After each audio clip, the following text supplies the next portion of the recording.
Sweeney Murti spent the better part of 15 years covering Derek's career. Sweeney, good morning. Thanks for the time today on an important day for baseball and certainly for Yankee fans.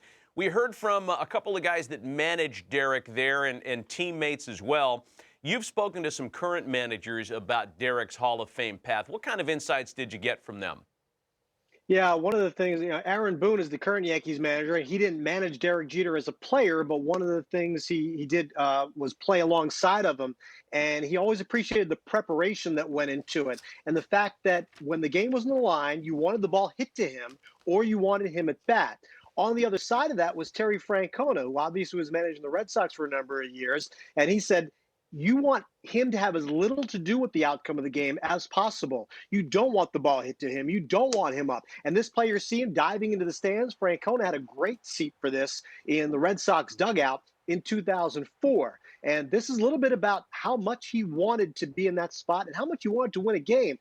Let's not forget the context of this game. This was not game 7 of a ALCS between the Yankees and the Red Sox. This was game number 80-something on July 1st. If that ball fell in, pennants were not going to be won or lost, but Derek Jeter had to catch that ball. And as he's walking off the field, he's standing next to the trainer, Gene Monahan, and he says, I'm in there tomorrow. I'm playing tomorrow. This was his mentality that he showed every single day. You know, Sweeney, there's very few iconic players that not only are beloved by their managers, teammates, fans, but also by opponents. That very rarely happens. The question I want to ask you, I spent 10 years in New York, and at the end of that 10, I was through with New York, and New York was through with me. I heard Mattingly talking about the toughness, and it takes an awful lot of toughness to last 20 years in New York and playing at that level. A couple of things that those guys touched on, that Joe Torre and Don Mattingly touched on. Robin Ventura told me something similar. Ventura played with the Yankees for a couple of years in the 2000s. He later managed against them when he was managing with the White Sox. And one of the things he told me back in 2012 is that he thinks Derek Jeter is the greatest Yankee ever, as in ever, because of the era that he played in. Every single one of his games were on TV. Every single one of his bats have been dissected. Every time he went out somewhere, people were there with phones and autograph requests. I mean, you heard Joe Torre talk about comparing him to Joe DiMaggio in popularity. Well, Joe DiMaggio's need for privacy, how do you think that would have gone over in a day and age when camera phones are everywhere? How do you think Babe Ruth would have reacted when TMZ showed up somewhere that he was carousing? These are all things that Derek Jeter had to contend with that other players did not, and to still perform at a great level, that's what led Robin Ventura to tell me that he thinks he's the greatest Yankee ever. Boy, that's a really intriguing thought, and in fact, we're going to have Robin Ventura on this program a little bit later on this morning, Sweeney. We'll run that past him. Hey, I want to also ask you about a part of Derek's personality that I think has been among his more endearing assets.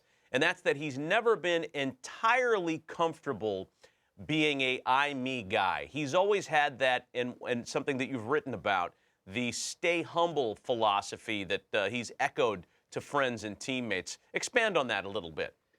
Yeah, Larry Bowa was a coach of the Yankees for a couple of years in the 2000s, and he told me this line. He said, when he thinks about Derek Jeter, he thinks, stay humble, because that's what he would always tell people. The example that Bowa used was that young Robinson Cano, a superstar coming up, would get a couple of hits, 2, 3, 4 hits in a game, and as Bowa said, he'd be digging himself.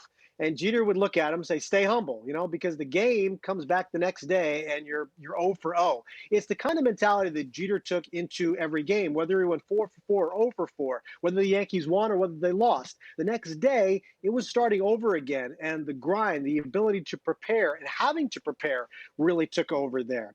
And it was never about the individual accomplishment. It was, the team was going to win. And when you look at all those things that he accomplished right there, the thing that sticks out to me is, when you think about just the ability about trying to get a couple of hits in a day, he got 3,465 hits in his regular season career. There are only 5 players in all of baseball who've ever gotten more. 2 of them were born in the 1800s. When we talk about Derek Jeter as an offensive player, I don't think we give enough respect to the number of hits, even if the lack of power was always used against him in comparing to other players of his era. WFAN's Sweeney Murti joining us. Great stuff on Derek Jeter, who will, pretty much be a Hall of Famer today. We're pretty certain of that, that much at least. Hey, Sweeney, thanks, man. Good to see you, and we'll see you down here in the building soon.